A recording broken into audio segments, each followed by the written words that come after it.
নমস্কার, শুরু করছি বেঙ্গল লাইনে আর আপনাদের সঙ্গে রয়েছি আমি সানন্দা। আজকে বেঙ্গল লাইনের প্রথম যে ইস্যুর দিকে আমরা নজর রাখবো, আপনারা অবশ্যই জানেন যে আজকে এসএসসি মামলার রায় বেরিয়েছে এবং সেখানে কলকাতা হাইকোর্টের রায়কেই বহাল রেখেছে সুপ্রিম কোর্ট। বেঙ্গল লাইনের আর যে ইস্যুর দিকে আমরা নজর রাখবো, প্রথমেই আমরা বেঙ্গল লাইনের যে ইস্যুর দিকে নজর রাখবো অবশ্যই আজকে এসএসসি মামলার রায় এবং যার জেরে কিন্তু রাজ্যের বিভিন্ন স্কুলে চাকরি হারা হয়েছেন বহু শিক্ষক অশিক্ষক কর্মীরা। মাথায় বাজ পড়েছে স্কুল কর্তৃপক্ষের। উত্তরে শিলিগুড়ি থেকে দক্ষিণে মেদিনীপুর, বিভিন্ন জায়গায় রাজ্যের বিভিন্ন জেলা স্কুলগুলির অনেক শিক্ষক অশিক্ষক কর্মীরা তারা চাকরি হারিয়েছেন। জঙ্গলমহলের বাঁকুড়া থেকে পুরুলিয়া এক লহমায় চাকরি হারালেন বহু শিক্ষক। বেঙ্গল লাইনের পরের ইস্যু নৈহাটি, হাতে আগ্নেয়াস্ত্র নিয়ে সোশ্যাল মিডিয়ায় ছবি কে এই সাহিল আলম। বেঙ্গল লাইনের তৃতীয় ইস্যু, ভারত বাংলাদেশ সীমান্তে মৃত্যু চোরা পাচারকারী।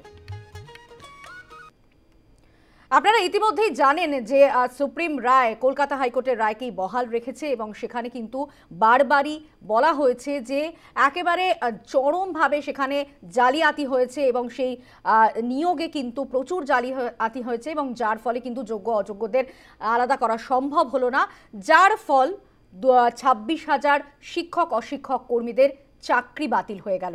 এখন তারা কি করবেন, কোথায় যাবেন তারা, তাদের দায় কে নেবে? রাজ্যের বিভিন্ন স্কুলের ছবি আপনাদের তুলে ধরবো আমরা। জেলার যে বিভিন্ন স্কুল, যেখানে এক একটা স্কুলে 7-8 জনের চাকরি চলে গিয়েছে। এতদিন একাধিক জেলার একাধিক স্কুলের ছবি আপনাদের সামনে আমরা তুলে ধরবো, যেখানে প্রায় চাকরি হারিয়েছেন 7 থেকে 8 জন। প্রত্যেক স্কুলেই দেখা যাচ্ছে যেখানে তারা নিয়মিত ওই স্কুলে যেতেন, কয়েক বছর যাবৎ সেই স্কুলে তারা শিক্ষকতা করছেন এবং কিছু অশিক্ষক কর্মীরা তারাও রয়েছেন এই তালিকায়। সেখানে তারা কি করবেন, তারা একেবারে কান্নায় ভেঙে পড়েছেন কেউ কেউ। সকাল থেকে আপনাদের সেই ছবি আমরা তুলে ধরেছি এবং যেখানে তারা বলছেন যে এই রায় মৃত্যুদণ্ডের সমান। এমনও কিন্তু তারা বলছেন যে তারা এখন কি করবেন, বাকি জীবনটা তারা কিভাবে কাটাবেন, চাকরি হারিয়ে তারা কি পথ অবলম্বন করবেন। যদিও তারই মধ্যে একটা আশার আলো কোথাও গিয়ে, যে 3 মাসের মধ্যে নতুন করে একটা নিয়োগের নির্দেশ দেওয়া হয়েছে, পরীক্ষা হবে, সেখানে পরীক্ষায় কি ফলাফল হবে অবশ্যই ভবিষ্যৎ বলবে। আমরা প্রথমেই নজর রাখবো পশ্চিম বর্ধমানের দিকে। আমাদের প্রতিনিধি রয়েছেন বিশ্বজিৎ ঘোষ। বিশ্বজিৎ, পশ্চিম বর্ধমানের কি ছবি উঠে আসছে বিশ্বজিৎ? যেভাবে আমরা দেখছি যে একেবারে মৃত্যুদণ্ডের সমান বলে মনে করছেন যারা চাকরি হারিয়েছেন এই রায়কে, কেন যোগ্য অযোগ্যদের আলাদা করা গেল না? 1 বছর ধরে আমরা দেখেছি যে যাবতীয় শুনানি হয়েছে, কিন্তু তারপরেও কিন্তু যোগ্য অযোগ্যদের আলাদা করা গেল না, যার ফলস্বরূপ 26,000 শিক্ষক অশিক্ষক কর্মীর চাকরি চলে গেল।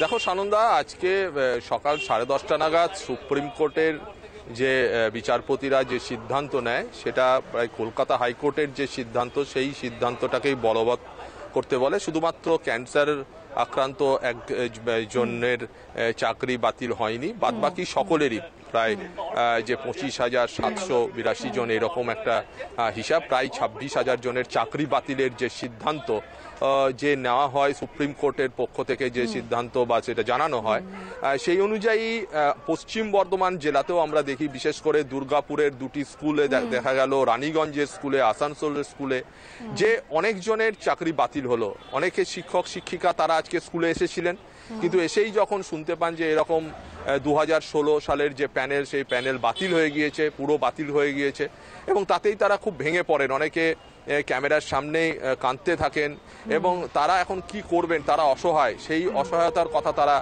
তুলে ধরেন এবং তাদের বক্তব্য হচ্ছে তারা যোগ্যতার সঙ্গেই চাকরি পেয়েছিলেন, কেন যোগ্য এবং অযোগ্য তাদেরকে আলাদা করা গেল না, ওএমআর শিট পাওয়া যায়নি বলেই এই সিদ্ধান্ত আদালতের, কিন্তু তারা মেনে নিতে পারছেন না। তাদের বক্তব্য হচ্ছে তাদের সমস্ত ভেরিফিকেশন হয়েছে, তারা পরীক্ষা দিয়েছেন, তারপরে তারা চাকরি করছেন।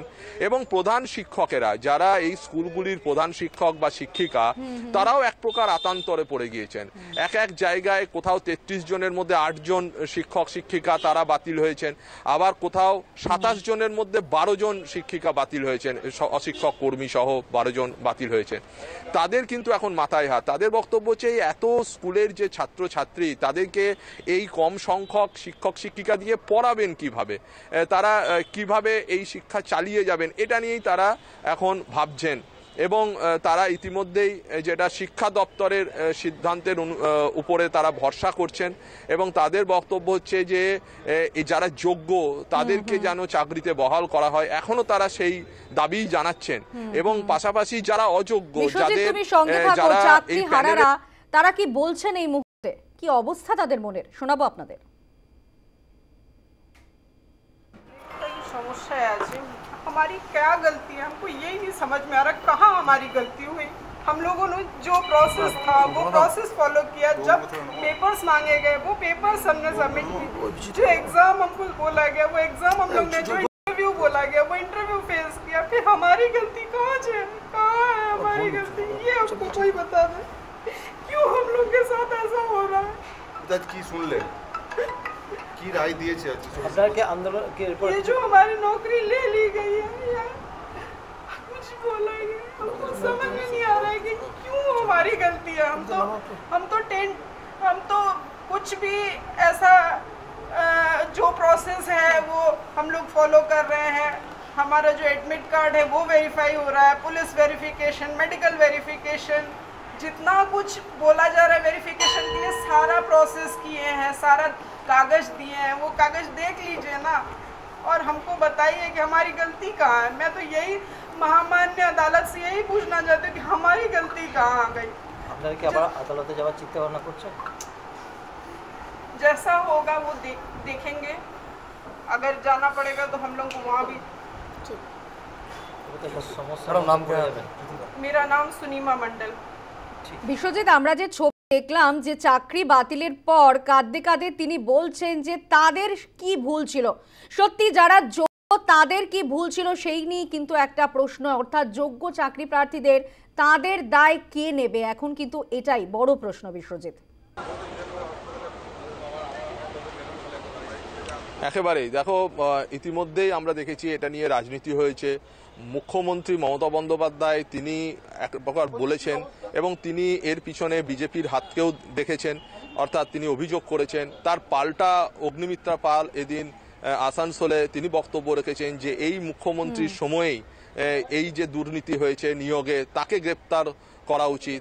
অন্যদিকে কিছুক্ষণ আগেই দুর্গাপুর শহরের একটা অংশে অর্থাৎ ট্রাঙ্ক রোড মোড়ে সেখানে মুখ্যমন্ত্রী কুশপুতুল দাহ করেছে বিজেপি এবং সেখানে নেতৃত্বে ছিলেন এখানকার বিধায়ক, দুর্গাপুর পশ্চিমের বিধায়ক লক্ষণ ঘড়ুই। অর্থাৎ বর্তমান শাসক দলের বিরুদ্ধে অভিযোগের আঙুল তুলছে বিজেপি এবং এটাকে তারা ইস্যু করতে চাইছে, যদিও তৃণমূল কংগ্রেস থেকে বলা হচ্ছে যে তারা এর পিছনে নেই, অর্থাৎ তারা এর দায় এড়িয়ে যাচ্ছে। এবং আরেকদিকে তারা এই যে যারা বাতিল হয়েছে যে শিক্ষক শিক্ষিকারা, তাদের যেটা আশা যে পুনরায় যদি নিয়োগ হয় এই 3 মাসের মধ্যে, তো যারা যোগ্য ছিলেন তাদেরকেও যেন নিয়োগ করা হয়, সেইটাই তারা আশা বুক বাঁধছেন। এবং এরই মধ্যে যারা অযোগ্য তোমাকে যেটা বললাম এবং যারা প্যানেলের বাইরে চাকরি করছিলেন এবং তাদের সংখ্যা প্রায় 7,000 এবং এই 7,000 জনকে কিন্তু কখনোই ফেরানোর কোনো সম্ভাবনা নেই বা তাদের আর চাকরি পাওয়ার কোনো সম্ভাবনা নেই। সুতরাং তাদেরকে বেতন যেটা ফেরত দিতে হবে, যে বেতন তারা নিয়েছেন সেটা সুদ সহ তাদেরকে ফেরতও দেওয়ার কথা বলা হয়েছে রায়ে। সুতরাং এটা একটা চাঞ্চল্যকর রায় এবং এর যে প্রভাব কতটা পড়বে, অর্থাৎ যে সংখ্যাটা শিক্ষক শিক্ষিকাদের যে সংখ্যা বা যারা আরো কর্মী রয়েছেন শিক্ষাকর্মী তাদের যে সংখ্যা, এই বাতিলের সংখ্যাটা কিন্তু অনেক এবং এই 3 মাসের মধ্যে তাদের কতজন পুনরায় নিয়োগ হবে সেটাই এখন দেখার। অন্যদিকে যদি তারা নিয়োগ না হন বা যারা আর নিয়োগ হওয়ার কোনো সম্ভাবনা নেই তাদের কি পরিস্থিতি হবে, অর্থাৎ তারা যাতে কোনো রকম কোনো ভুল পদক্ষেপ না নেয় সে ব্যাপারেই কিন্তু অনেকেই রাজনীতিবিদরা বলেছেন, তারা আবেদন করেছেন এবং তারা যেন ভুল পদক্ষেপ না গ্রহণ করেন এবং এই রায়কে মাথায় পেতে নিয়ে তারা যাতে আগামী দিনের যে ভবিষ্যৎ কর্মপন্থা সেটা যেন তারা ঠিক করে সেটার দিকেই জোর দিয়েছেন সবাই। সানন্দা। ঠিকই বিশ্বজিৎ, আপাতত ধন্যবাদ তোমায়। আমরা কথা বলছিলাম, সরাসরি ছিলেন আমাদের প্রতিনিধি বিশ্বজিৎ ঘোষ। অর্থাৎ চাকরিহারাদের কান্না এবং হাহাকারে একেবারে বাতাস হয়েছে ভারী বলা যেতে পারে। সেখানে বারবার কেউ হয়তো কারোর ঘরে বৃদ্ধা মা বাবা রয়েছেন, কেউ হয়তো পরিবারের একমাত্র রোজগেরে তাঁরও চাকরি চলে গেছে এই মুহূর্তে। তারা কি করবেন, কিভাবে পরিবারকে চালাবেন, সেটা নিয়ে কিন্তু একটা বড় প্রশ্নচিহ্ন উঠছে। চাকরি হারিয়ে একেবারে চিন্তায় ভেঙে পড়েছেন তারা। তাদের একটাই দাবি যে তারা বলছেন যে এভাবে হয়তো না হলেও হতো, কারণ যেখানে অযোগ্যদের আলাদা করা কেন সম্ভব হলো না, এত কিছু নথি জমা পড়লো, তারপরেও কেন যোগ্য অযোগ্যদের আলাদা করা গেল না, এই প্রশ্নই তারা তুলছেন। এবং স্বাভাবিকভাবেই কিন্তু যে প্রশ্ন বারবারই উঠছে যে এতদিন পরেও কেন এসএসসি তারা যোগ্য অযোগ্যদের সেই লিস্টটা দিতে পারলো না, এ নিয়ে কিন্তু প্রশ্ন। আমরা বেঙ্গল লাইনে একটা বিরতি নেব, একটা ব্রেক নিয়ে আবারও ফিরছি আলোচনা। সুস্থ জীবনের স্বপ্ন দেখেছিলেন তারা, মাথা উঁচু করে শিক্ষকতা করে বেঁচে থাকতে চেয়েছিলেন। এক বুক আশা নিয়েই আজ সকালেই থেকেই সুপ্রিম কোর্টের রায়ের দিকে নজর ছিল প্রত্যেকেরই, শিক্ষক অশিক্ষক কর্মী প্রত্যেকেরই, কিন্তু স্বপ্ন চুরমার। আশায় বুক বেঁধেছিলেন, কিন্তু আশাহত হলেন শিক্ষক অশিক্ষক কর্মীরা। আমরা এবার আপনাদেরকে পশ্চিম মেদিনীপুরে নিয়ে যাব। সেখানে পশ্চিম সেখানেও কিন্তু বেশ কয়েকজন শিক্ষকের চাকরি গিয়েছে। ঐতিহ্যবাহী স্কুল পশ্চিম মেদিনীপুর টাউন স্কুল, ঐতিহ্যবাহী স্কুল, 150 বছরের স্কুল, সেখানেও কিন্তু বেশ কিছু শিক্ষক শিক্ষিকা তারা চাকরি হারিয়েছেন। আমরা সরাসরি চলে যাব, আমাদের সঙ্গে রয়েছেন আমাদের প্রতিনিধি সুদীপ নন্দী। সুদীপ, যে ছবি আমরা জেলার বিভিন্ন স্কুলে যে ছবি দেখছি, যে বেশ কয়েকজন শিক্ষক শিক্ষিকার ওপরে কিন্তু এই কোপ পড়েছে, তারাও চাকরি হারিয়েছেন, তারা দিশেহারা এই মুহূর্তে অবস্থা। কি অবস্থা এই মেদিনীপুর টাউন স্কুল, যেখানে ঐতিহ্যবাহী স্কুল, 150 বছরের স্কুল, সেখানকার শিক্ষক শিক্ষিকা তারা কি বলছেন? দেখো, একেবারে যেই সুপ্রিম কোর্টের যে রায়, যে 26,000 এসএসসি যে শিক্ষক নিয়োগ হয়েছিল, সেই শিক্ষকের যে চাকরি বাতিল হয়েছে, তার মধ্যে পশ্চিম মেদিনীপুর জেলারও বেশ কয়েকটি স্কুল রয়েছে। তার মধ্যে মেদিনীপুর টাউন স্কুলের 2 শিক্ষকের কিন্তু এই তাদের চাকরি বাতিল হয় এই রায়ে।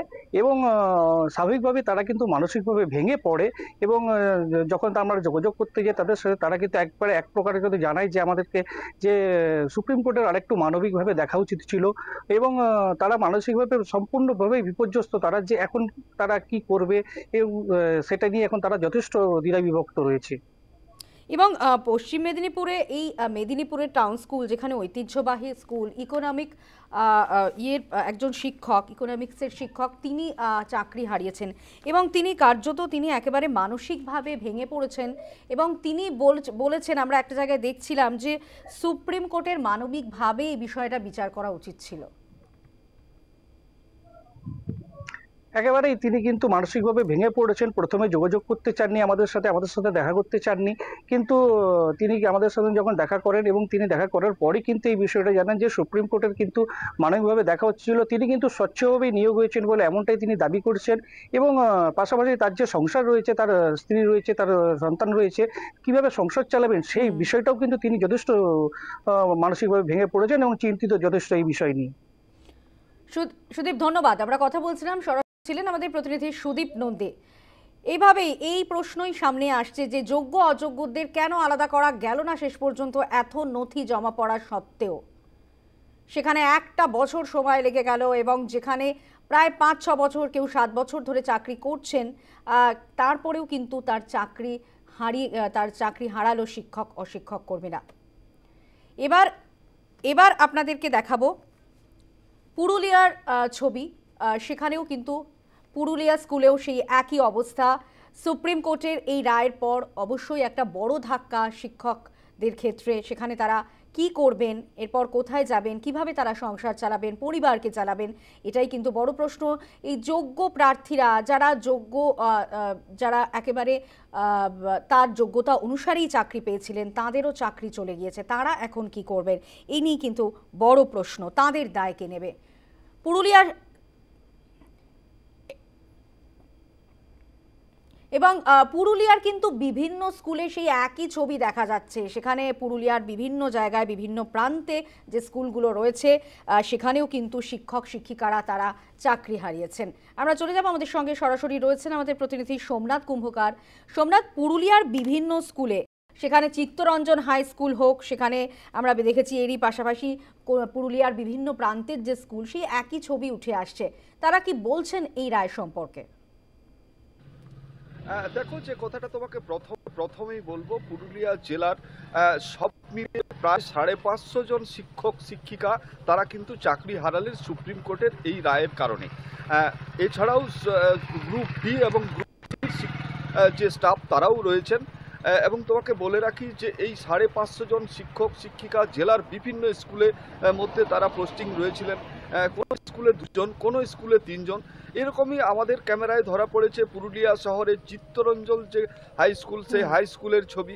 পাশাপাশি বান্দওয়ানের যে উচ্চ বালিকা বিদ্যালয়, সেখানে 3 জন শিক্ষিকার নাম রয়েছে এই তালিকায়। তাদের সঙ্গে কথা বলা হয়েছিল, তারা যেটা জানিয়েছেন যে তারা যেহেতু ন্যায় বিচারের জন্য বিচারালয়ের কাছে, তারা বিচারকের কাছে একটা ভরসা রেখেছিলেন, আস্থা রেখেছিলেন, তারপরেও যোগ্য প্রার্থীরা কিভাবে বাদ গেল এই নিয়ে তারা কিন্তু যেমন প্রশ্ন তুলছেন বিচার ব্যবস্থা নিয়ে। পাশাপাশি আজকে আমরা সন্ধ্যের মুহূর্তে দেখেছি যে পুরুলিয়া শহরে বিক্ষোভও দেখিয়েছেন বেশ কয়েকজন শিক্ষকরা, সেখানে সংগঠিত হয়ে বিক্ষোভ দেখিয়েছেন, আগামী দিনে কর্মসূচির কথা তারা জানিয়েছেন। তবে যেটা বলবো যে এই সমস্ত শিক্ষক যা দুর্দশার পরিস্থিতি এই মুহূর্তে আসছেন, কারণ আজকে যে সময়ের মধ্যে ঘোষণা হয়েছে রায়, সেই সময়েতে অনেক শিক্ষকই ছিলেন ক্লাসের মধ্যে, আবার অনেক শিক্ষকই বিভিন্ন স্কুলে ইউনিট টেস্টের পরীক্ষাগুলো চলছে, কেউ পরীক্ষা নিচ্ছিলেন। সেই সময়ে তারা যখনই এই রায় পেয়ে যায়, তারপরে হতাশ হয়ে পড়ে তারা স্কুল থেকে বাইরে বেরিয়ে কেউ কাঁদতে শুরু করে, কেউ বা কথাই বলতে পারেন না। একটা অন্য ধরনের অনুভূতি, অন্য ধরনের পরিস্থিতি বা পরিবেশ তৈরি হয় শিক্ষক মহলের মধ্যে। বিষয়টি নিয়ে, রায়ের বিষয়টি নিয়ে এই ছবিও আমরা দেখেছি, সেখানে দীর্ঘ 7 বছর ধরে একজন শিক্ষিকা একটা স্কুলে চাকরি করতেন, তাকেও এই চাকরি থেকে চলে যেতে হবে এবং চাকরি হারিয়েছেন তিনি। এবং তিনি বলছেন যে যদি নকল নথিগুলো অক্ষত থাকতো তাহলে হয়তো এই যোগ্য অযোগ্যদের পৃথকীকরণ সম্ভব হতো, তাদের এই দিনটা দেখতে হতো না। চরম হতাশা। একেবারে যদি নকল যে পরীক্ষার যে সিটগুলো ছিল সেগুলো যদি থাকতো, তাহলে কিন্তু যোগ্য এবং অযোগ্যদের মধ্যে একটা বিভাজন তৈরি করা যেত। সুতরাং যোগ্যদেরকে এই অবস্থা দেখতে হতো না, এই দিনটির জন্য অপেক্ষা করতে হতো না। তোমাকে সমস্ত শিক্ষকরা চাকরি হারিয়েছেন, তাদের যে দুর্দশা, কেউ লোন নিয়ে বাড়ি করেছেন, কেউ বা গাড়ি কিনেছেন, আরো অন্যান্য কাজকর্মে তারা হাত দিয়েছেন। সঙ্গে থাকো, আমরা এক শিক্ষিকার বক্তব্য শোনাবো আপনাদের। প্রথম কথা, সত্যি কথা বলার মতো কিছু নেই। আমরা হাইকোর্টে যে রায় হয়েছিল সেটাও যেমন অপ্রত্যাশিত ছিল আমাদের কাছে, সুপ্রিম কোর্টের রায়টাও আমাদের কাছে অপ্রত্যাশিত। আমরা যথেষ্ট আশাবাদী ছিলাম। সিবিআই লিস্ট যা দিয়েছিল সেই লিস্ট অনুসারে কোথাও আমাদের নাম ছিল না। তাহলে যদি সিবিআইকেও না মান্যতা দেয়, তাহলে আমরা সাধারণ মানুষ যাব কোথায়, বিচার পাবো কোথায়? দেখুন, সেটা পরের বিচার্য। রাজনীতি কী জিনিস সেটা যখন বুঝিই না, কোথাও না কোথাও অসত্যেরই জয় হচ্ছে, এই কথাই বলবো। রাজনীতির ব্যাপারে এখন মন্তব্য করতে চাইছিও না। জিনিসটা যেটা কি সেটা যখন বুঝি না, তখন সেই নিয়ে মন্তব্য না করাই ভালো। তবে এই ধরনের রায় আমাদের এত জনের, যারা আমরা সত্যিকারের যোগ্য, যেখানে এত মানে মিনিমাম কিছু অযোগ্যদের জন্য আমরা এত যোগ্য আমরা বাতিল হয়ে গেলাম, এইটা মানে জাস্ট মেনে নিতে পারছি না। আমরা তো সত্যি কথা লড়াইয়ে যাবই, যেভাবেই হোক চাকরিটাকে বহাল রাখার চেষ্টা করবই, কিন্তু সাধারণ মানুষের কাছে আর্জি যে আপনারাও দয়া করে আমাদের পাশে থাকুন। এই বার্তা যদি সাধারণ মানুষ আমাদের পাশে এসে দাঁড়ায়, তাহলে হয়তো আমাদের আন্দোলনটা আরও বেশি বৃহত্তর হবে। আর এরপরে কি বলবো, আমার এর আগে প্রাইমারি ছিল, তো একটা চাকরি ছেড়ে আরেকটা চাকরিতে জয়েন করা, আবার সুপ্রিম কোর্ট শুনছি, এখনো জানি না যে বলেছে পুরানো চাকরিতে ফেরত যেতে, কিন্তু সেখানেও তো সেই দুর্নীতি নিয়ে হলো। আবার বলছে রি এক্সাম, কিছু একটা ফ্রেশ সিলেকশন। তা এর দায়টা কে নেবে? কেউ কি নেবে যে এরপরে যে সিলেকশনটা হবে সেখানে একজনেরও দুর্নীতিতে নাম যাবে না? একদমই, যে প্রশ্ন তুলে দিয়ে গেলেন শিক্ষিকা, এটাই তো মূল প্রশ্ন সোমনাথ। আবারও যে দুর্নীতি হবে না সোমনাথ, তার নিশ্চয়তা কে নেবে? একেবারে ওই শিক্ষিকা যা বলেছেন সেটা কিন্তু একেবারে মারাত্মক কথা বলেছেন। কারণ যে প্রক্রিয়া শুরু হয়েছে, যে তারা যে পুনরায় আবার পরীক্ষা দিবেন, সেখানে যে একজনও প্রার্থী এই অযোগ্যদের তালিকায় পড়বেন না, তারা যে বেআইনি পথে আবার শিক্ষকের পথে আসবেন না, তার গ্যারেন্টি কে দেবে? এই প্রশ্ন কিন্তু একেবারেই গুরুত্বপূর্ণ প্রশ্ন। এই প্রশ্ন কিন্তু শুধু পুরুলিয়ার ক্ষেত্রে না, সারা রাজ্যের ক্ষেত্রে এই একই প্রশ্ন কিন্তু উঠতে ইতিমধ্যেই শুরু করেছেন। তবে সব মিলিয়ে যা দুর্দশার পরিস্থিতি তৈরি হবে এবং যে বিশৃঙ্খলা তৈরি হবে আগামী দিন, সেই দিনটির জন্য হয়তো আমাদের সকলকেই অপেক্ষা করে থাকতে হবে। ধন্যবাদ সোমনাথ। আমরা কথা বলছিলাম, সরাসরি ছিলেন আমাদের প্রতিনিধি সোমনাথ কুম্ভকার। অবশ্যই শিক্ষা ব্যবস্থায় অবশ্যই একটা সংকট আরও তীব্র হচ্ছে, কারণ আপনারা প্রত্যেকেই জানেন সরকারি স্কুলের যা দৈন্য দশা এই মুহূর্তে চলছে, সেখানে নিয়োগ হচ্ছে না কয়েক বছর ধরে, সেখানে অবসর নিয়েছেন অনেক শিক্ষক, এবং তার মধ্যে এই রায়ে যাদের চাকরি চলে গেল, এভাবে শিক্ষা স্কুল কিভাবে চলবে, স্কুলের ক্লাস কিভাবে চলবে তা নিয়েও কিন্তু আতান্তরে পড়েছেন অন্যান্য শিক্ষক শিক্ষিকারা।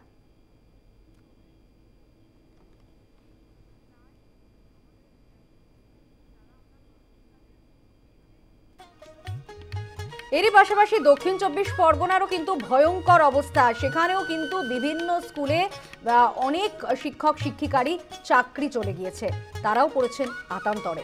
ব্রেকের পর এই ইস্যু নিয়ে আমরা ফিরছি, অবশ্যই সঙ্গে থাকুন। ফিরে এলাম বিরতির পর, দেখছেন বেঙ্গল লাইন। শীর্ষ আদালতের এক কলমের খোঁচায় 2016 সালের পুরো প্যানেল বাতিল করা হলো। চাকরিহারারা এখন কোথায় যাবেন, তারা কিভাবে তাদের পরিবারকে চালাবেন, সেই প্রশ্নই কিন্তু, তাদের দায় কে নেবে এখন বড় প্রশ্ন। ইতিমধ্যে আপনাদের জেলার বিভিন্ন স্কুলের ছবি আমরা তুলে ধরছি। এবার আপনাদেরকে নিয়ে যাব দক্ষিণ চব্বিশ পরগনার বিভিন্ন স্কুলের ছবি। সেখানে মথুরাপুর রয়েছে, সেখানে বারুইপুর রয়েছে, সেখানে বাসন্তী রয়েছে। একাধিক স্কুলে কিন্তু চাকরি হারিয়েছেন বিভিন্ন শিক্ষক শিক্ষিকারা। তাঁরা কি বলছেন এই মুহূর্তে এই সুপ্রিম রায় নিয়ে? আমরা কথা বলবো, সরাসরি রয়েছেন আমাদের প্রতিনিধি প্রসেনজিৎ সাহা। প্রসেনজিৎ, মথুরাপুর, বারুইপুর, বাসন্তী, বিভিন্ন জায়গায় বিভিন্ন জেলার বিভিন্ন জায়গার ছবি আমরা দেখাচ্ছি, এবং এই মুহূর্তে দক্ষিণ চব্বিশ পরগনার দিকে নজর রেখেছি। সেখানে শিক্ষক শিক্ষিকারা তাঁরা কি বলছেন আজকের রায়? দেখো, আজকের এই রায়ে কার্যত এই সমস্ত শিক্ষক শিক্ষিকারা যারা চাকরি হারালেন তারা কিন্তু কার্যত ভেঙে পড়েছেন, এবং তাদের দাবি যে রায় দেওয়া হলো, তারা মানে যারা অযোগ্য তাদেরকে যদি বেছে বাদ দেওয়া হতো তাহলে হয়তো এই কোপটা সকলের উপর পড়তো না। তারা কিন্তু দাবি করছেন যে তারা যোগ্যতার বলে তারা চাকরি পেয়েছেন, এবং এই মুহূর্তে যখন তাদের চাকরি গেল তারা কিন্তু সম্পূর্ণ অসহায় হয়ে পড়েছেন। তাদের পরিবার পরিজন রয়েছে, তাদের সংসার রয়েছে, সেগুলো কিভাবে চালাবেন, তারা রাস্তায় কিভাবে তারা বেরোবেন, কিভাবে মুখ দেখাবেন। তারাও তো সেই দুর্নীতিগ্রস্তদের সাথে কার্যত এক বেঞ্চে তারা বসে পড়লেন, তেমনটাই মনে করছেন তারা।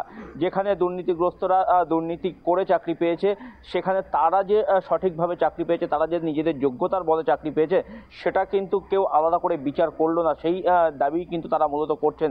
এর পাশাপাশি বহু শিক্ষক শিক্ষিকা রয়েছেন যারা কিন্তু কান্নায় ভেঙে পড়েছেন। অনেকের লোন চলছে, বাড়ি তৈরি করেছেন, কেউ বা অন্য কোনো কাজের জন্য লোন নিয়েছিলেন, সেই লোনের টাকা কিন্তু এই তাদের মাইনের টাকায় চলতো, সেই মাইনের টাকা কিন্তু বন্ধ হয়ে যাবে। ফলে তারা কিভাবে আগামী দিনগুলো চালাবেন তা নিয়ে কিন্তু তারা যথেষ্ট চিন্তার মধ্যে রয়েছেন, তারা কার্যত ভেঙে পড়েছেন। দক্ষিণ চব্বিশ পরগনা জেলার বহু স্কুলেরই কিন্তু ছবিটা কার্যত এক, এবং বেশ কিছু স্কুল এমন রয়েছে, বিশেষ করে সুন্দরবনের প্রত্যন্ত এলাকার এমন কিছু স্কুল রয়েছে, সেখানে এক একটি স্কুল থেকে 10 জন 12 জন করে শিক্ষক শিক্ষিকা কিন্তু এই যে সুপ্রিম রায়, সেই রায়ে কিন্তু তাদের চাকরি বাতিল হয়ে গেছে। ফলে সেই সমস্ত স্কুলের পরিকাঠামোও কিন্তু কার্যত ভেঙে পড়তে চলেছে। যেখানে এমনিতেই 50 জন 52 জন শিক্ষক থাকার কথা, সেখানে অর্ধেক পরিমাণ শিক্ষক শিক্ষিকা দিয়ে স্কুল চলছিল, তার মধ্যে আরো প্রায় 50% শিক্ষা ব্যবস্থা তো একটা প্রবল ধস, প্রবল সংকট। এই সংকট আরো তীব্র হচ্ছে প্রসেনজিৎ। যে ছবি আমরা বিভিন্ন জেলার বিভিন্ন স্কুলের ছবি দেখছি, সেখানে একেতেই সরকারি স্কুলে শিক্ষক শিক্ষিকার অভাব, নেই সেখানে, তারপরেও এরম একটা সিদ্ধান্ত, এরম একটা রায়ের পর যেখানে চাকরি হারিয়ে ফেললেন আরও শিক্ষকরা, সেখানে দাঁড়িয়ে শিক্ষা ব্যবস্থায় যে একটা ধস নামতে চলেছে, আরও সংকট আরও তীব্র হতে চলেছে, সেটা তো স্পষ্টই। প্রসেনজিৎ, তুমি সঙ্গে থাকো।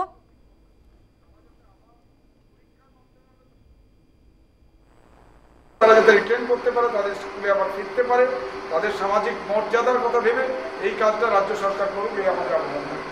আমরা যারা এই যে যোগ্য শিক্ষকরা, তারা যাতে আবার পরীক্ষার মাধ্যমে হলে তারা যাতে রিটার্ন করতে পারে, তাদের স্কুলে আবার ফিরতে পারে, তাদের সামাজিক মর্যাদা। শোনালাম আপনাদের একজন প্রধান শিক্ষকের বক্তব্য, মানে কার্যত প্রায় আতান্তরে পড়েছে যে কিভাবে তিনি স্কুল চালানো যাবে, সে নিয়েও কিন্তু একটা শিক্ষা ব্যবস্থায় প্রবল সংকট আসতে চলেছে, তীব্র সংকট। প্রসেনজিৎ, একেবারেই দেখো, যে কথাটা একটু আগেই বলছিলাম যে স্কুলের যারা প্রধান শিক্ষকরা রয়েছেন তারা একদিকে যেমন তাদের সহকর্মীদের চাকরি চলে গিয়েছে তার জন্য তারা যেমন কষ্টে রয়েছেন, তারা যেমন সমস্যায় পড়েছেন, তেমনি এই স্কুলের যে শিক্ষক শিক্ষিকারা চলে যাচ্ছেন, ফলে আগামী দিনে ক্লাস কিভাবে চলবে, স্কুলে বহু স্কুলেই কার্যত প্রচুর পড়ুয়া, সেই পড়ুয়াদের কিভাবে তারা ক্লাস দেবেন, বিশেষ করে এই সুন্দরবন লাগোয়া যে সমস্ত স্কুলগুলো রয়েছে যেগুলো মূলত সরকারি স্কুলের উপরেই কার্যত ভরসা করেন অভিভাবকরা তাদের ছেলে মেয়েদের শিক্ষার জন্য, সেই স্কুলগুলোর যদি এই রকম ভাবে পরিকাঠামো ভেঙে পড়ে তাহলে আগামী দিনে এই ছেলে মেয়েদের ভবিষ্যৎ কি হবে তা নিয়ে কিন্তু যথেষ্ট প্রশ্নচিহ্ন দেখা দিয়েছে, এবং তার জন্যই কিন্তু এই স্কুলগুলোর যারা প্রধান শিক্ষক রয়েছেন, পরিচালন কমিটি রয়েছেন, তারা কিন্তু যথেষ্ট চিন্তার মধ্যে রয়েছেন। সানন্দা, মথুরাপুরের কৃষ্ণচন্দ্রপুর স্কুলের হাই স্কুলের প্রধান শিক্ষক কি বলছেন শোনাবো আপনাদের।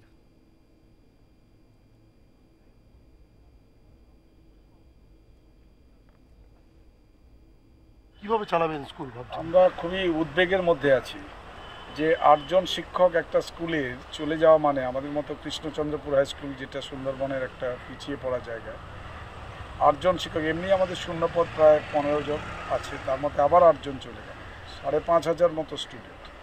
আমরা চালাবো কী করে? এই 8-5-এ 40টা ক্লাস প্রতিদিন কীভাবে ঠেকাবো? এবং এই 8 জন কান্নায় ভেঙে পড়েছে, তাদের কোনো ডিউটি আজকে অ্যালট করতে পারিনি। তাদের অবস্থা দেখে মনে হচ্ছে নিজের পরিবারের ভাই বোন যেভাবে ভেঙে পড়ে কোনো শোকে, সেভাবেই যেন দেখতে পাচ্ছি। এই অব্যবস্থার জন্য আমরা তৈরি ছিলাম না। আমরা অনুরোধ করব মাননীয় মুখ্যমন্ত্রীর কাছে, মাননীয় শিক্ষামন্ত্রীর কাছে, রাজ্যের শিক্ষা দপ্তরের কাছে, যে যারা যোগ্য তাদের আগামী দিনে রিটার্ন করা যাতে যায়, সেই বিষয়টাকে তারা যাতে সর্বাধিক গুরুত্ব দেয়।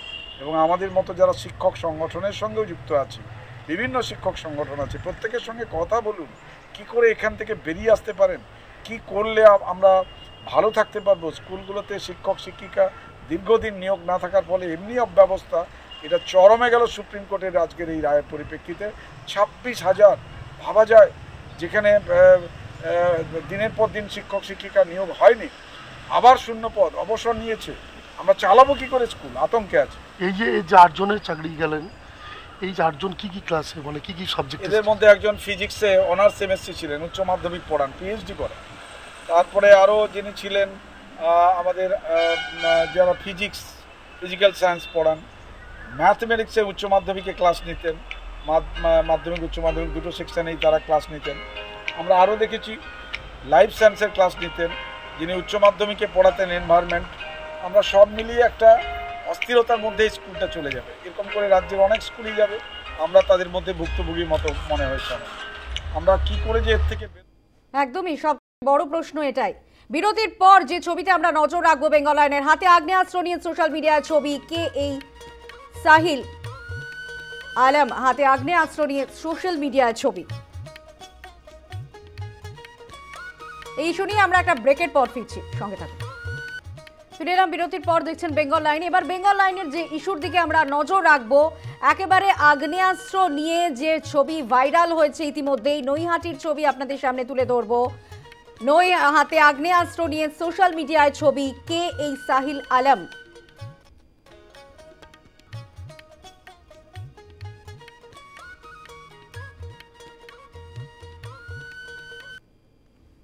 নৈহাটির 10 নম্বর ওয়ার্ডের গৌরীপুর এলাকার ছবি। সেখানে একজন সাহিল আলম তার নাম, নিজের হাতে একাধিক আগ্নেয়াস্ত্র এবং কার্তুজ নিয়ে ছবি তুলে সোশ্যাল মিডিয়ায় পোস্ট করে।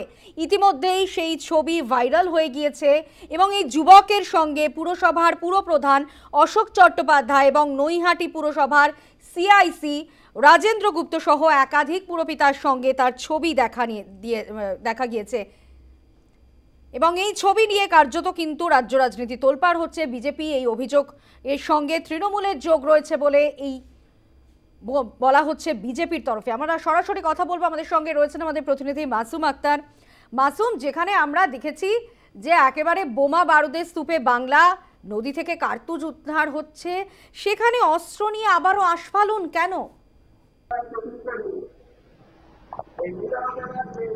দেখো, এটা অস্ত্র নিয়ে আস্ফালন ঠিক নয়, কারণ হচ্ছে এই যে অস্ত্র নিয়ে এলাকায় ঘোরাফেরা যেটা করে সেটাকে আস্ফালন অবশ্য বলা হয়। এটা সমাজ মাধ্যমে কিন্তু পোস্ট করেছে ছবি, অর্থাৎ এই নৈহাটি পৌরসভার 10 নম্বর ওয়ার্ডের যুবক সাহিল আলম নাম, সে একটি আগ্নেয়াস্ত্র তার হাতে এবং তার পায়ে আরো 2টি আগ্নেয়াস্ত্র রাখা আছে এমন একটি ছবি সোশ্যাল মিডিয়াতে পোস্ট করেছে এবং তার নিচে আরো 2টি ছবি পোস্ট হয়েছে, যাতে দেখা যাচ্ছে যে এই যুবকের সাথে নৈহাটি পৌরসভার পৌরপ্রধান এবং সিআইসি এছাড়াও আরো কাউন্সিলর রয়েছে, এমন একটি ছবিও কিন্তু পোস্ট হয়েছে। এই ছবি কিন্তু নৈহাটি অঞ্চলে ভাইরাল হয় এবং ভাইরাল হওয়ার পর বিজেপির পক্ষ থেকে অভিযোগ করা হয় যে এই যুবকের সাথে সরাসরি তৃণমূলের যোগ রয়েছে, ইনি তৃণমূল কর্মী এবং তৃণমূল কর্মীরা এই ধরনের ঘটনা ঘটাচ্ছে, সর্বত্র আগ্নেয়াস্ত্র নিয়ে তারা কিন্তু এই ধরনের ঘটনা ঘটাচ্ছে বলে বিজেপি অভিযোগ করেছে। এবং তৃণমূলের পক্ষ থেকে পাল্টা কিন্তু বলা হয়েছে, নৈহাটির বিধায়ক সোমনাথ শ্যাম বলেছেন এই যুবক তৃণমূলের নয়, কখনো করেছে কিনা তারা কেউ কখনো দেখেনি, তবে এই যারা চেয়ারম্যান বা সিআইসি তারা বিভিন্ন সামাজিক অনুষ্ঠানে যান, সেই কোন সামাজিক অনুষ্ঠানে যেখানে সোশ্যাল মিডিয়ায় ছবি দিচ্ছে, কোথায় পেল এই অস্ত্র, লাইসেন্স ছিল কিনা, পুলিশ এ বিষয়ে কি জানাচ্ছে? এখনো পর্যন্ত পুলিশ সূত্রে যা খবর যে এই যুবকের হাতে যে অস্ত্রটি দেখা যাচ্ছে তা কিন্তু লাইসেন্স প্রাপ্ত নয়, তার লাইসেন্স থাকার কথাও নয়, কারণ তার পায়ে যে 2টি অস্ত্র দেখা যাচ্ছে সেগুলোকে বলা হয় ওয়ান শটার, অর্থাৎ হ্যান্ডমেড। এই হ্যান্ডমেডের অস্ত্রের কোনো লাইসেন্স হয়ই না, অতএব এইগুলো অস্ত্রগুলো যে বেআইনি এবং তার হাতে যে কার্তুজ সেটা বেআইনি, সেটা অবশ্যই। তৃণমূল দাবি করছে এই ছবি সে যখন ইউপিতে থাকতো তখন সে তুলেছিল, পরবর্তীকালে এই ছবি পোস্ট করা হয়েছে এবং এই ছবির পর নৈহাটি থানায় একটি অভিযোগ দায়ের হয়েছে এবং এই নৈহাটি থানার পুলিশ এই যুবকের খোঁজে তল্লাশি চালাচ্ছে। ভিডিও ভাইরাল হওয়ার সাথে সাথে কিন্তু এই যুবক পলাতক, তবে সোশ্যাল মিডিয়ায় এইটা পোস্ট কে করেছে সে নিয়েও কিন্তু একটা ধোঁয়াশা তৈরি হয়েছে, কারণ রাজনৈতিক চাপানোত্তর যেমন রয়েছে তেমন এই যুবকের ছবি যারা পোস্ট করেছে তাদেরকেও গ্রেফতার করার দাবি তুলেছে নৈহাটির বিধায়ক সনদ দে, কারণ এই ধরনের ছবি কে বা কারা পোস্ট করলো তাদেরকেও সমান অপরাধী বলে তিনি মনে করছেন। তবে নৈহাটি থানার পুলিশ ইতিমধ্যে সেই যুবকের খোঁজে তার এলাকায় গিয়েছিল এবং সেই মুহূর্তে বাড়িতে নাই, পালিয়েছে। তাকে ধরতে পারলে তাহলে এই আগ্নেয়াস্ত্র কবে কোথায় তার কাছে এসছে এবং কিভাবে এসছে এবং সেই তার কোনো বৈধ কাগজপত্র আছে কিনা সবটাই জানা যাবে। তবে প্রাথমিকভাবে এই অস্ত্রের কোনো বৈধ কাগজপত্র নেই বলেই পুলিশ মনে করছে। ধন্যবাদ মাসুম। আমরা কথা বলছিলাম, সরাসরি ছিলেন আমাদের প্রতিনিধি মাসুম আক্তার। আপনাদের শোনাবো নৈহাটির বিধায়ক সনদ দে বিষয়ে কি জানাচ্ছেন। সাহেবের সাথে কথা বলেছি যে এটা যারা করেছে, প্রথমত যে এটাকে এডিট করেছে তার বিরুদ্ধেও ব্যবস্থা নেওয়ার দাবি করেছি, যে কোনো মতেই একজন পৌরপ্রধান তার সামাজিক যে সম্মান সেই সম্মানটাকে নষ্ট করলো সেই সোশ্যাল মিডিয়া, তার বিরুদ্ধেও ব্যবস্থা নেওয়ার দাবি করেছে। আমি লিখিত আজকে দিচ্ছি আইসির কাছে, এবং যে ছেলেটা এই হাতে আর্মস নিয়ে রয়েছে এগুলোকে কোনো মতেই প্রশ্রয় দেওয়া যায় না, তাদেরকেও আইনানুগ যা ব্যবস্থা নেওয়া সেই ব্যবস্থা আপনি গ্রহণ করবেন। একদম আমি আইসি সাহেবের সাথে পরিষ্কার, আইনানুগ যা আপনার নিয়মে আছে আপনি সেটা করবেন, কে কোন দল কোনো দল দেখবেন না। আপনি দায়িত্ব সহকারে এটাই বলতে চাইছেন যে পৌরপ্রধান এর মধ্যে কোনোভাবে জড়িত না? জড়িত থাকা পৌরপ্রধান সে সামাজিক অনুষ্ঠানে গেছে, আমি নিজেও অনেক সামাজিক, আমার পেছনে কত লোক দাঁড়িয়ে থাকে, কে কোথায় দাঁড়িয়ে আছে সে দায়িত্ব কখনো পৌরপ্রধান হতে পারে না। আর এটাকে এডিট করে আমি যেমন এটা নিন্দা করছি, সাথে সাথে আপনাদের সেই সোশ্যাল মিডিয়ারও নিন্দা করছি, যে দুটো ছবিকে এক জায়গায় করে দিয়ে তার সামাজিক সম্মানটাকে নষ্ট করবার চেষ্টা করেছে আপনাদের মতো একজন সোশ্যাল মিডিয়া। আমি সেই সোশ্যাল মিডিয়ার এবার বেঙ্গল আইনের পরবর্তী ইস্যু, দিনহাটা ভারত বাংলাদেশ সীমান্তে মৃত্যু চোরা পাচারকারীর।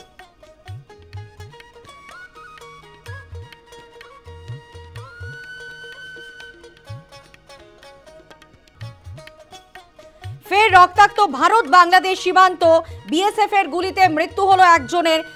দিনহাটার ভারত বাংলাদেশ সীমান্তের ঘটনা, সীমান্তে আবারও উত্তেজনা তৈরি হয়। বিএসএফ এর গুলিতে নিহত হয় এক ভারতীয়। নিহত ব্যক্তির নাম জাহানুর হক এবং অভিযোগ যে পাচারের সঙ্গে তিনি যুক্ত ছিলেন। পাচারের সঙ্গে যুক্ত এই বিএসএফ সূত্রে এমনটাই জানা গিয়েছে নিহত ব্যক্তি। তবে পরিবারের তরফে দাবি করা হচ্ছে যে সে পাচারের সঙ্গে যুক্ত নয়। আমাদের সঙ্গে রয়েছেন এবং এরই মধ্যে যে ছবি আপনাদেরকে দেখালাম যে দিনহাটার ভারত বাংলাদেশ সীমান্তের ঘটনা, এবং সেখানে কিন্তু রীতিমতো উত্তেজনা তৈরি হয়েছে।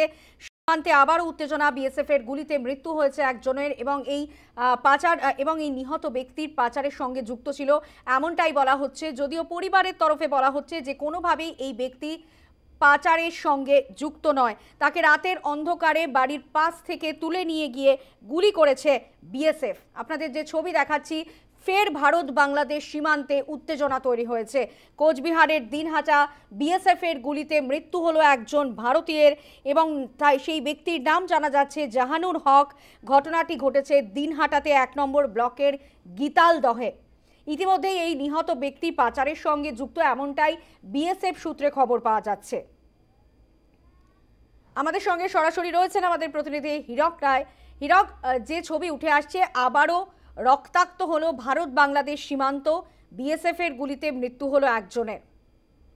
যে ছবি আপনাদের সামনে আমরা তুলে ধরছি, বিএসএফ এর গুলিতে মৃত্যু হলো এক ভারতীয়ের। সীমান্তে আবারও উত্তেজনা, ভারত বাংলাদেশ সীমান্তে আবারও উত্তেজনা, ফের রক্তাক্ত হলো একজন ভারতীয় এবং সেখানে বিএসএফ এর গুলিতে মৃত্যু হলো।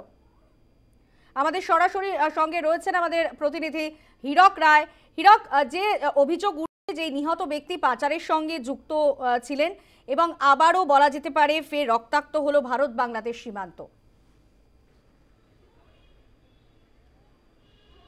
দেখো, যেটা হচ্ছে কুচবিহারের দিনহাটা যে ভারত বাংলাদেশ সীমান্ত রয়েছে, সেই ভারত বাংলাদেশ সীমান্তে বিভিন্ন সময় কিন্তু দেখা গিয়েছে চোরাচালানকারীদের কিন্তু বিএসএফ রুখতে সেখানে কিন্তু গুলি চালিয়েছে। এবং যেমন দিনহাটা পাশাপাশি সিতাই, শীতলকুচি, যেহেতু কুচবিহার যে জেলা রয়েছে সেই কুচবিহার জেলার বিস্তীর্ণ এলাকা সেই ভারত বাংলাদেশ সীমান্তের মধ্যে রয়েছে, সেই জায়গায় কিন্তু পাচারকারীদের ঠেকাতে কিন্তু বারংবার কিন্তু বিএসএফকে গুলি চালাতে দেখা গিয়েছে। এবং এই যে গত আজ সকালের যে ঘটনা, ভোর 5টা নাগাদ যে ঘটনা ঘটেছে, সেখানেও কিন্তু বিএসএফ এর পক্ষ থেকে যেটা অভিযোগ করা হচ্ছে যে ভারত বাংলাদেশ সীমান্তের গীতালদাহ যে এলাকা রয়েছে সেখানটায় কিন্তু বিএসএফ পাচারকারীদের সে আটকাতে যায় এবং সেই সময় কিন্তু পাচারকারীরা যখন বিএসএফ জওয়ান যারা রয়েছিল তাদের উপর হামলা চালানোর চেষ্টা করে, সেই সময় আত্মরক্ষার জন্য কিন্তু বিএসএফ গুলি চালায়। তবে এই যে ঘটনা, এই ঘটনার পরেই কিন্তু আজকে সকাল থেকে কিন্তু যেটা দেখা যাচ্ছে যে যুবক, 20 বছর বয়সের যুবক যার মৃত্যু হয়েছে, তার পরিবারের যেটা দাবি করা হচ্ছে, সে তার পরিবারের দাবি এই যে যুবক সে কিন্তু ভিন রাজ্যে কাজ করতো, অর্থাৎ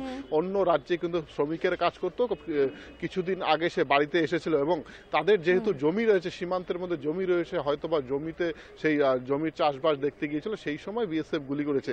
এই যে অভিযোগ, সেই অভিযোগকে কেন্দ্র করে কিন্তু ইতিমধ্যে কিন্তু কুচবিহার জেলার রাজনীতির মধ্যে কিন্তু একটা চাপানোতর তৈরি হয়েছে। কারণ একদিকে যেমন পরিবারের পক্ষ থেকে দাবি করা হচ্ছে যে এই যে যুবক কোনো সময় পাচারকারীর সঙ্গে যুক্ত ছিল না, আবার বিএসএফ এর পক্ষ থেকে যেমন বলা হচ্ছে যে পাচারকারীর সঙ্গে যুক্ত ছিল এবং প্রেস রিলিজ দিয়ে কিন্তু জানানো হয়েছে এই যে যুবক, সেই যুবক রীতিমতো সেই যে ভারত বাংলাদেশ সীমান্তে যে দুই পক্ষের যে পাচারকারী তার মধ্যে একজন মিডলম্যান ছিল এবং সে তার নেতৃত্বে এই সমস্ত ঘটনা ঘটতো।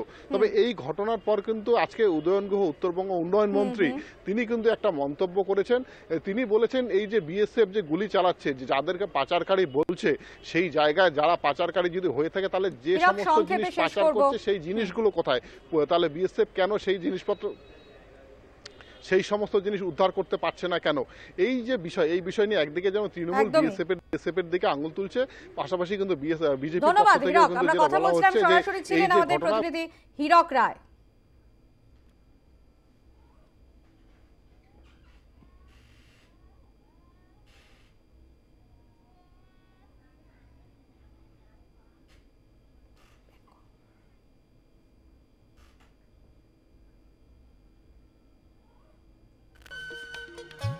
বেঙ্গল লাইন এখন এই পর্যন্তই। বাংলার যে কোনো খবরের জন্য, প্রতি মুহূর্তের আপডেটের জন্য অবশ্যই নজর রাখুন সন্ধ্যে 7টায় বেঙ্গল লাইনে। এরপর নেশন টাইম দেখুন পঙ্কের সঙ্গে।